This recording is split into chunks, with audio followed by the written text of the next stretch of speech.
Thomas the Tank Engine and Friends, Wooden Railway Adventures, Episode 63, Lorry's Challenge. On Thomas the Tank Engine's branch line, there is a little kind bus called Bertie. Thomas and Bertie are great friends. They've known each other since their great race, but that was a long time ago. Ever since then, both of them have wanted to have another race. Mr. Topham has forbidden it. He says racing is dangerous, and both of them know it.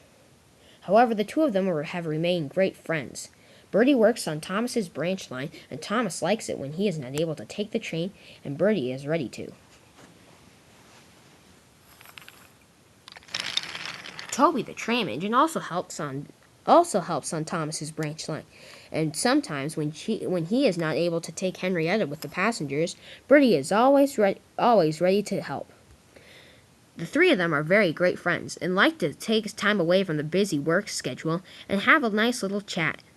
One day they were doing just this. They were sitting outside the work shed, chatting very comfortably. Suddenly Thomas realized something. "I'm going to be late," he said. "Oh dear, it's too bad engines don't have watches, otherwise we would be on time every day," and Thomas rushed away. "Poor Thomas," said Toby. "And I'm sorry to say," said Toby, "I have to go too." "Oh, that's all right," said Bertie. "Sorry," said Toby, and he puffed away. Bertie was about to leave. "Come on," said his driver. "Let's go to Knapford Station and get there when Gordon arrives with the express." "You're right," said Bertie. "We don't want to be late." Bertie was about to leave when his engine wouldn't start. "Bother," said the driver. "I wonder what's happened." Bertie had just enough ounce of gas to spin him around. His driver checked his engine. "Oh well," said the driver. "It's just a loose spark plug. Don't worry, I'll fix it soon." His driver was fiddling with the controls when Lorry came up.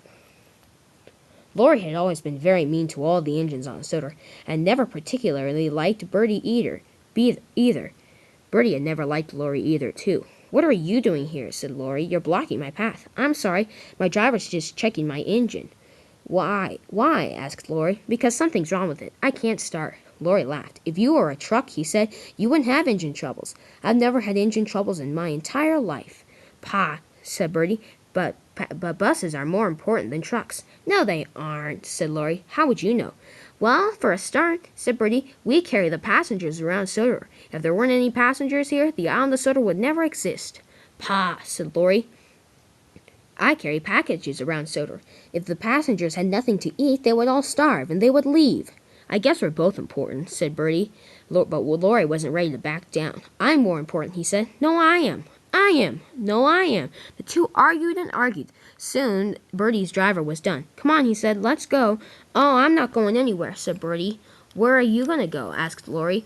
I'm not going anywhere until you apologize." "I'm not going to apologize," said Lorry. That's for wimps." "Oh, really?" said Bertie. "Yeah. And even so, I'm going to challenge you to a race." "A race?" said Bertie. "Are you sure you want to do that?" "Why?" asked Lorry. "Are you too scared?" "Nope, I'm just afraid I'm going to beat you so bad." Both of them were very cross at each other now.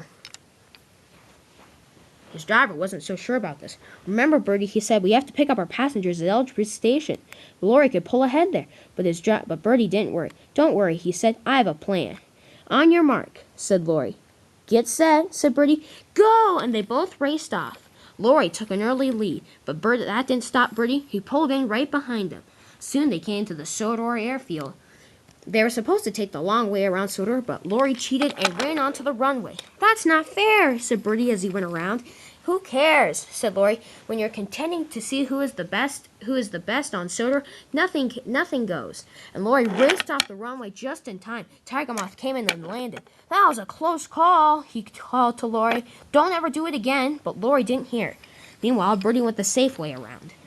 Lorry now had a big lead, but his engine troubles were coming up. His engine was very old. "Oh dear," he said. "This is as fast as I can go. Surely Bertie's to beat me now." But that didn't stop him.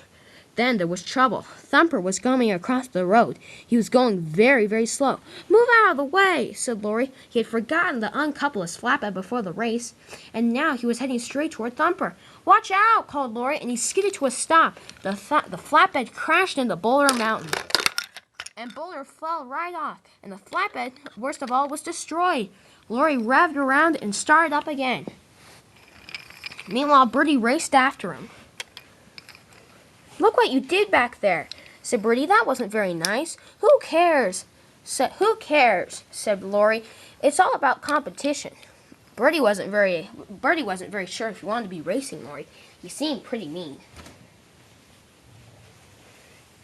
They soon came to the crossing. Lorry had a very evil plan. Lorry decided to cut across the crossing and take a shortcut to get to the works fast enough. Daisy was very surprised. "What are you two doing?" "I'm racing him," said Bertie. "Watch out." Lorry, meanwhile, had to dodge a couple of trees. It was very close calls. "Oh," said Bertie. He had to dodge another one, too, and barely made it. Lorry jumped back on the track onto the road. "Phew," he said, but now Bertie was ahead of him. "Bother," said Lorry. "This day isn't getting any better." Lorry, however, sped up and took the lead. However, there was trouble. The road thinned out up ahead, and Lorry was the first one to get there. The only way they could pass through there was if they went single file.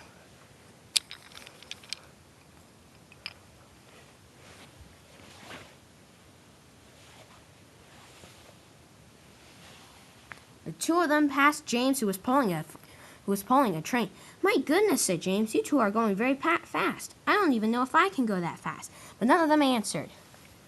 Bertie, meanwhile, zoomed ahead, but Lorry was right on his tail. Lorry knew a shortcut he could get to the works to finish the race.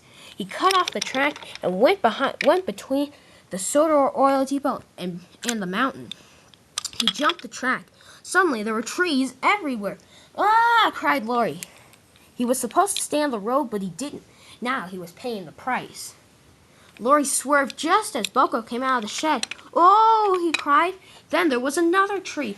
"Ah!" He swerved so sharply this time the package fell off and food was spilled everywhere. Lorry raced on. Bertie was feeling very sad. "Oh dear," he said. Lorry is bound to win now, but he cheated." "Don't worry," said his driver. "Let's just finish the race anyway." "You're right."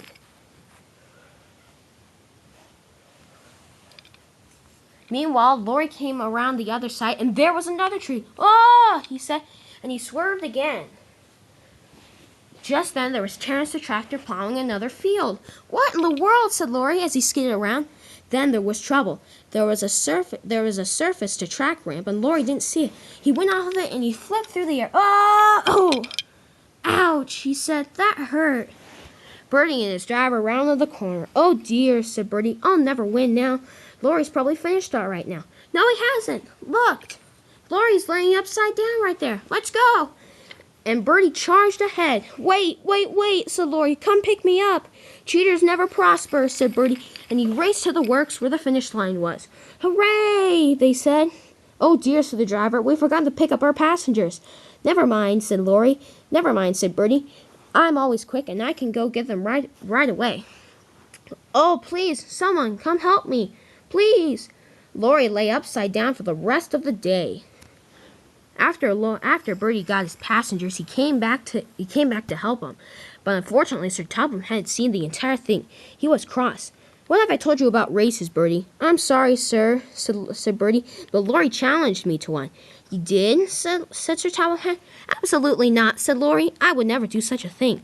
But then he asked Mighty Mac, who had been sitting there the entire time. "Yes, he did," said Mighty Mac. "We saw the entire thing."